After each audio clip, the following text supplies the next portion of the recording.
Agar Rossiya G8 tarkibida bo'lganida Ukrainada urush boshlanmas edi, dedi Donald Trump.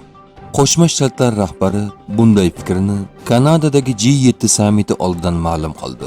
Agar Rossiya biz bilan bo'lganida, hozir bu urush bo'lmas edi. Bu katta xatolik bo'lgan. Sizlar Rossiya haqida juda ko'p gapirasizlar, lekin endi u muzokara stolida yo'q.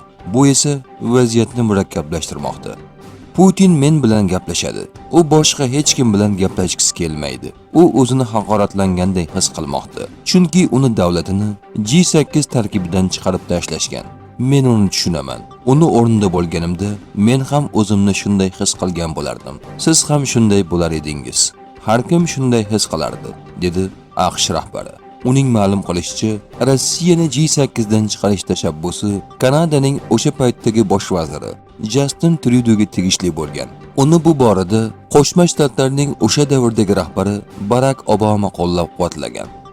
Rossiyaning katta 8likdagi a'zoligi 2014-yilda Qrim anneksiya qilingandan keyin to'xtatilgan edi. 2017-yilda Rossiya hukumatı guruhni butunlay tark etishga qaror qilgandi. O'shandan beri G8 guruhi G7 deb ataladi.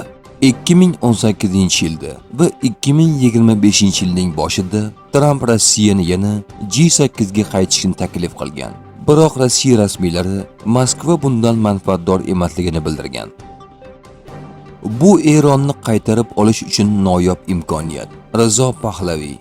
So'nggi Eron shohi Muhammad Rizo Pahlaviyning o'g'li Rizo Pahlaviy Fox News telekanaliga bergan intervyusida birinchi marta fors tilida Eron xalqiga murojaat qilib, yana rejimni ag'darishga chaqirdi. Oxirgi 3 kun ichida rejim 2 hafta oldingiga nisbatan 10 barobar zaiflashdi. Men butun dunyo tushunishini xohlardimki, iqtisodiy barqarorlikka bo'lgan bosimni kamaytirish, begunoh qurbonlar sonini kamaytirish va yadroviy tahdidni ham o'z ichiga olgan barcha xavflarga barham berishning yagona yo'li bu rejimning yo'q qilishdir, degan qochoq valiahd.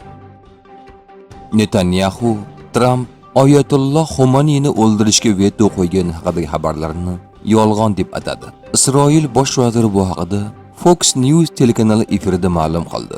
Bu borada hech qachon bo'lmagan suhbatlar haqida juda ko'p yolg'on xabarlar bor. Shu sababli men bu mavzuga chuqur kirishni xohlamayman. Ammo sizga shuni ayta olamanki, biz nima qilishimiz kerak bo'lsa, shuni qilmoqdamiz va bundan keyin ham shunday bo'ladi. Menimcha, Qo'shma Shtatlar ham o'zi uchun nima foydali ekanini yaxshi biladi, deya izoh berdi Netanyahu.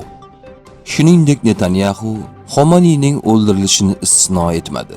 ABC telekanaliga bergan intervyusida Isroil bosh vaziri Eron oliy dinining rahbarining o'ldirilishi mojaroni kuchaytirmasligi, aksincha uni tinchlantirishini aytdi. Chunki muammoning asosiy sababi Oyatulloh rejimidir, dedi Isroil bosh vaziri.